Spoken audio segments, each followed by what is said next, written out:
So you finally launched your dream business. Congratulations. Whether it's a brick and mortar store, a website, or an Etsy shop, you've done all the hard work. But now you're waiting for the sales to roll in, and all you hear are crickets.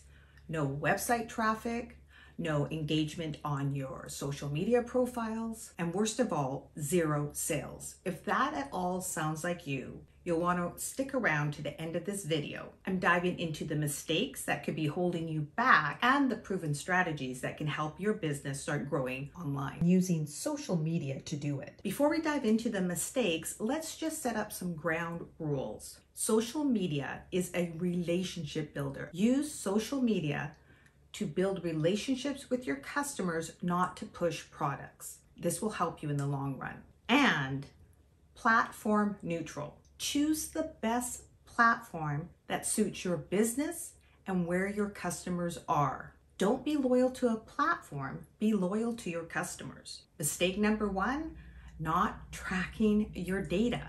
And you might say, well, I don't even have any sales. How can I track my data? Well, you can't, because any data is better than no data. Even if you're just getting a few clicks or a few Instagram followers, you need to be tracking that from day one. Informed decision lead to big results. So first, make sure you're using the correct type of account that offers you insight into your data and your audience. And if you have a website, make sure you have Google Analytics installed. If you're not sure how to do this or check your account type, drop your questions in the comments below and I'll answer them. And while you're doing that, make sure you subscribe to my channel and hit the notification button so that you will always get notified when I upload a new video. Moving on.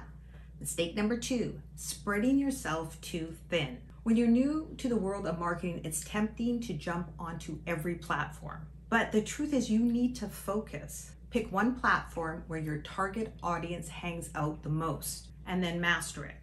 Why? Because a half-baked presence on multiple platforms will yield zero or unsustainable results. Concentrate all your efforts on one platform and you'll see the profitable results. Remember, you can always add other platforms later on. Mistake number three, making it all about you. Yeah, your marketing isn't about you, it's about your customer. You might have the best product, the best service in the world, but if you're not addressing your customers' problems or needs, you're missing the mark. For example, instead of saying our candles are 100% soy and 60-hour burn rate or burn time, say something more like tired of candles that lose their scent quickly or don't last. Experience long-lasting aroma and more cozy moments with our 100% soy wax candles. See the difference? Because that statement addresses the problem your customer has with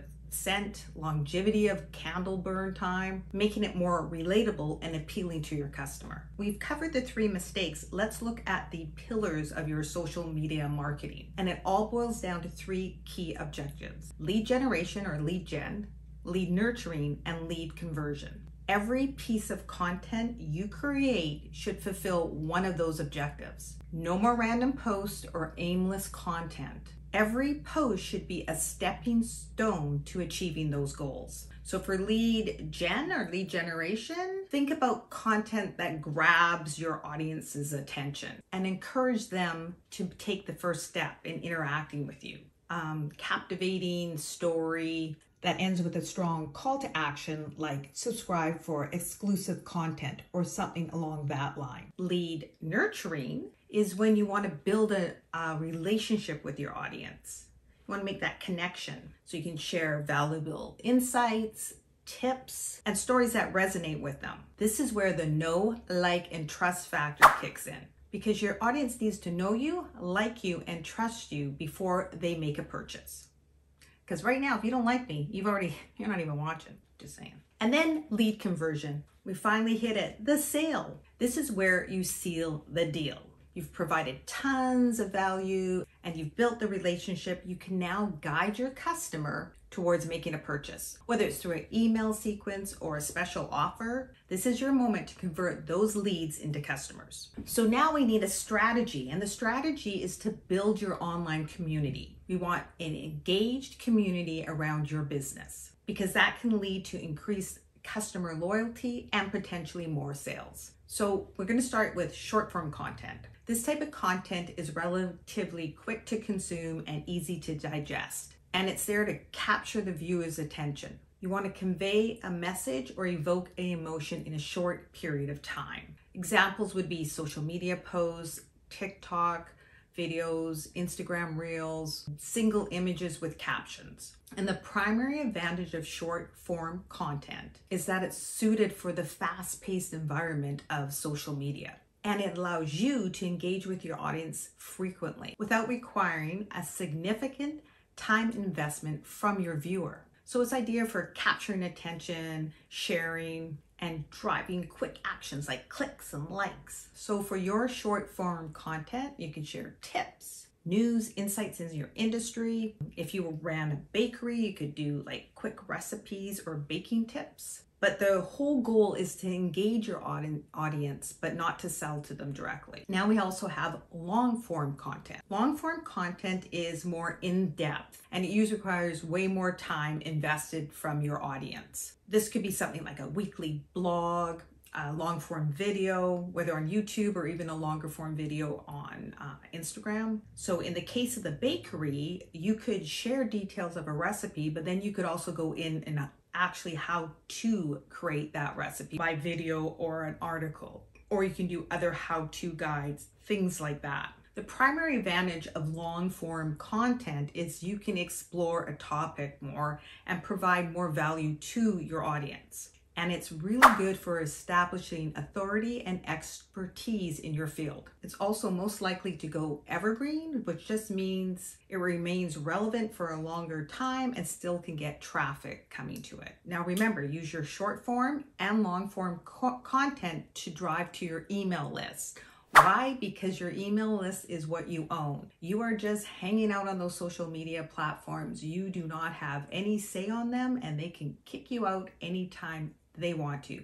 So drive your audience to your email list so that you can directly interact with them, whether you're on that social platform or not. And now that you've built a relationship and provided value, you can actually start to sell your products or services in a more direct way. It could be through exclusive offers on your email list or some promotions on your social media channel or channels, depending on where you're at. Because now selling products and services is easier because they trust you and they're ready to make a purchase. Now, you're going, okay, well, I'm going to start posting long form and short form content. What does that mean in the balance of things? If you always remember that 80% of the time you give value and 20% of the time you're selling or promoting your products or services, you should have a good balance. This balance will help build that know, like, and trust factor, and you can sell without being kind of sleazy. It's a win-win. Now, because you stayed to the end, lucky you, I just want to mention a few other things that might not be top of mind when you think of social media marketing. Customer service. You might not realize that social media is a customer service channel. You can respond to questions, complaints, and even compliments, which again can make a big difference with your sales. There's user-generated content, UGC. This is content that your audience is creating about your product or services. And if you encourage them to share it with you, it's a powerful source of social proof. Consistency across platforms. I know I said to stay with one, but eventually you're going to move on to more. So just make sure you're consistent across all your platforms. And then you're easily recognizable and it builds your brand, which helps build your know, trust, and like factor. Earlier, I mentioned the analytics. You want to look at your engagement rate, your click-through rate, time spent on page, and other valuable insights. Using social media for seasonal or event-based campaigns can make your content more relatable and timely. The last one, local SEO, search engine optimization. If you're a local business using location-based search terms and keywords will help you in the local searches. And that's it, we're done. I highly suggest watching this next video. I also have a link in the video description box to subscribe to my newsletter. Thank you so much for watching, and here's to growing your business. And if you like this video, make sure to give it a thumbs up, subscribe to my channel, and hit notification, and I'll see you in the next one.